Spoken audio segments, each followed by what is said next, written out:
You have already paid for the solution. That is the part nobody tells you. Exposed in your bank statements right now, buried between the mortgage and the electric bill, there's a line item you stopped questioning years ago.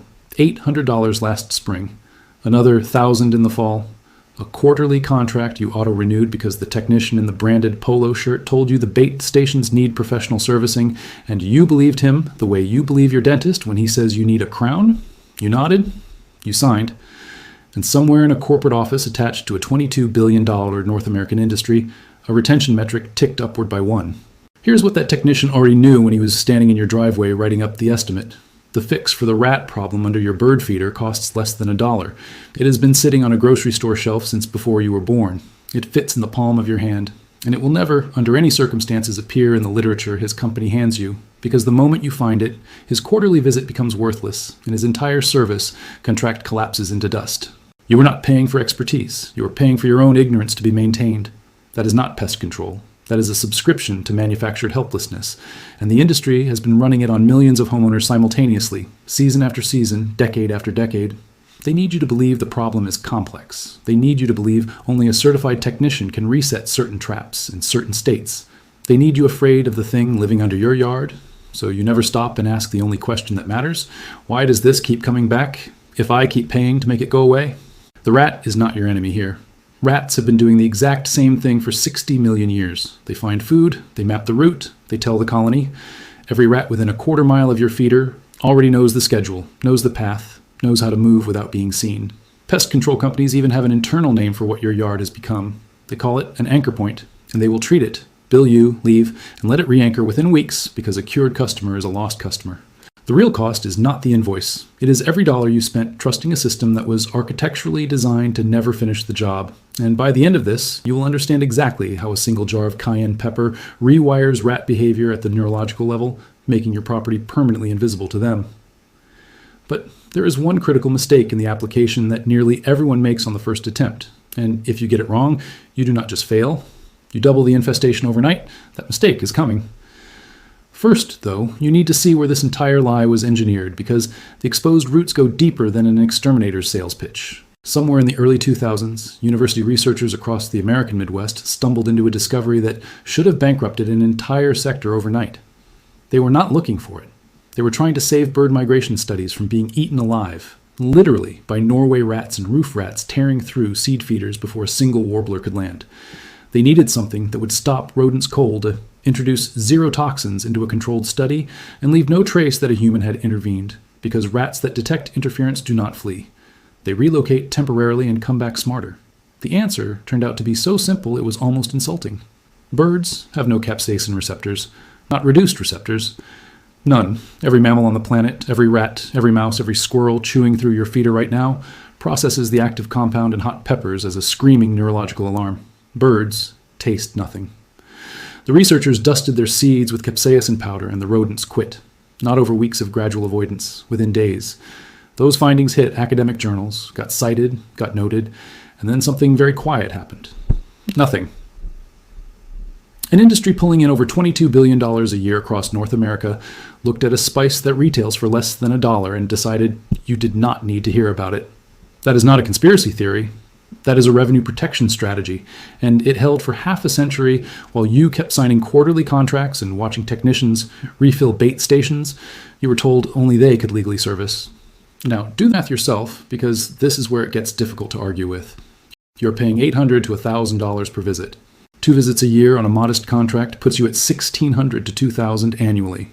Over a decade, that is $16,000 to $20,000 routed from your household into an industry that knew, since published research confirmed it, that ground cayenne pepper with a capsaicin concentration between 30,000 and 50,000 Scoville heat units applied to your seed and the perimeter beneath your feeder would have solved the problem before the first invoice was printed. Not chili flakes, not paprika, not whatever generic blend is sitting in your cabinet. Pure cayenne, specific concentration applied directly. And the reason it works is not just that rats find it unpleasant. Capsaicin binds to the TRPV1 receptor in a rat's sensory nervous system, the exact same receptor that fires when tissue is being destroyed or burned. A rat does not experience cayenne the way you experience a spicy wing. Its brain receives a signal that says this substance is actively killing you. That is not discomfort. That is a hardwired survival override. The rat does not learn to tolerate it. It does not adapt. It categorizes that location as a genuine threat to survival. And here is the critical part. Rats do not habituate to capsaicin the way they habituate to traps, the way they learn to avoid bait stations, the way they outsmart every mechanical and chemical intervention. Your exterminator rotates through on a seasonal upsell.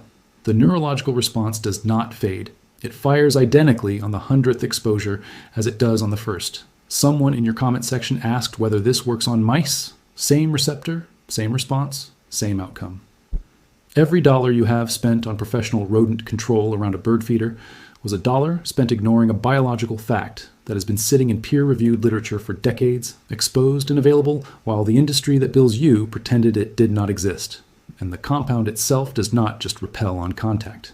It changes how rats read your entire property, which matters more than you think, once you understand what rain actually does to a cayenne perimeter. Think about what you are actually purchasing when you sign a quarterly pest control contract. You are not purchasing a solution. You are renting temporary access to a problem that remains permanently yours. The technician leaves, the invoice hits your account for $800, and within 6 weeks the rats return to the exact same anchor point beneath your feeder because nothing about the underlying scent architecture of your yard has changed. That is not a service failure. That is the business model functioning exactly as designed. The asset, the knowledge that capsaicin triggers a permanent territorial avoidance response in rat colonies, that they do not habituate to it the way they habituate to traps and bait stations and ultrasonic gimmicks, sits on the other side of the transaction. The company holds it. You hold the recurring bill. Now stand in the rat's world for a second, because this is where the ownership math gets obscene.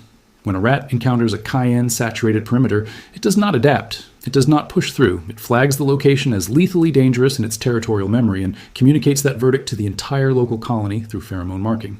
Your yard drops off their map, not temporarily, structurally. 2 tablespoons of ground cayenne per pound of seed, a visible ring of dry powder across every known approach route, and a full ground reset of the organic debris beneath your feeder. That sequence costs you less than $1 and produces a result the industry cannot match at any price point. This is the part that should make your stomach turn. Every homeowner who ever raked fallen seed from beneath a feeder pole was standing inches away from a permanent fix. The barrier was never technical. It was informational.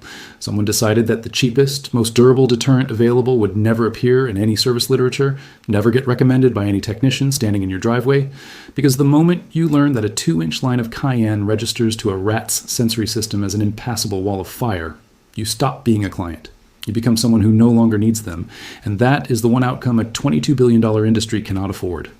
The only maintenance this method demands is reapplication after rain, and what rain does to your cayenne perimeter is something the industry is counting on you never learning. Rain destroys everything you just built, not visibly. That is the trap. You walk outside, you see the cayenne still sitting on the ground, still red, still dusted across the seed mix, and you assume it is working. It is not. Water pulls the capsaicin concentration below the neurological threshold where a rat's TRPV1 receptors fire the danger signal. What you are looking at is a decoration. Chemically, it is dead. The rats already know. Their scouts tested the perimeter within hours of that downpour, found nothing threatening, and reported back to the colony. So here is your non-negotiable action. Within 24 hours of any measurable rain, you reapply. Not when you remember, not next weekend, the morning after. If you live somewhere wet, you check that ground barrier every 72 hours regardless. Set a recurring alarm on your phone, Tuesday, Friday. 2 minutes of your time, a pinch of cayenne from a bag that cost you $1. That is the entire commitment. Here is what nobody in the pest control industry will frame for you this clearly. Researchers tracking treated yards found that rat activity did not just drop at the feeder, it dropped across the entire property perimeter. The working theory is blunt. The colony's internal danger signaling becomes so strongly mapped to your yard's overall scent profile that younger scouting rats get steered away from the whole zone, not just the point of cayenne contact. $1 of grocery store spice applied on a boring Tuesday-Friday schedule effectively inoculates your property in a way that a $400 bait station visit never will. Because bait stations are not designed to make your yard permanently hostile. They are designed to reduce a colony temporarily, just enough to justify the next invoice. And that difference between temporary reduction and permanent territorial exclusion is exactly where the industry's recurring revenue model lives. Here's what walking away actually costs you. That is the number the recurring service model cannot survive. You spend somewhere between $800 and $2,000 a year feeding a cycle that resets itself every 60 days. A technician shows up 4 hours past the window, swaps a bait cartridge, hands you an invoice, and drives off knowing the colony will rebound before your next billing date. That is a subscription to your own frustration, auto-renewing every quarter. And the cancellation button was never hidden. It was just never offered. A container of cayenne pepper sits on a shelf right now, a dollar store shelf, a grocery aisle, anywhere within a 10-minute drive of where you're sitting. 1.5 ounces, 79 cents to $1.20. That single container treats 10 pounds of seed and leaves enough surplus for 4 full perimeter applications around your yard. Do the math yourself. Not because I want you to feel clever, but because the gap between what you have been paying and what this actually costs should make your stomach turn. That gap is not dramatic. It is almost insulting, and the difference in outcome is not incremental. Bait stations and traps kill individual rats. The colony sends replacements. Cayenne pepper triggers a neurological fire alarm, the TRPV1 receptor, that tells every rat in the network your property is a threat.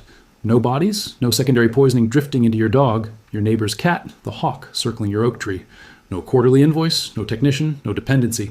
But I am not here to sell you a miracle. This is not the part where I promise your yard becomes some fortress overnight. What I am telling you is smaller and more honest than that.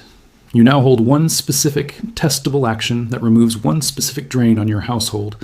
You can try it this weekend for under $2. If it fails, you cancel nothing, you lose nothing, you're out the price of a spice jar. And here's the part that matters going forward. The bird feeder was never the full picture. Rat colonies do not anchor to your property by accident. There is a structural pattern, something built into nearly every residential yard in this country, that pest control companies are careful never to name out loud. Because the moment you understand that single vulnerability, their entire recurring revenue model collapses.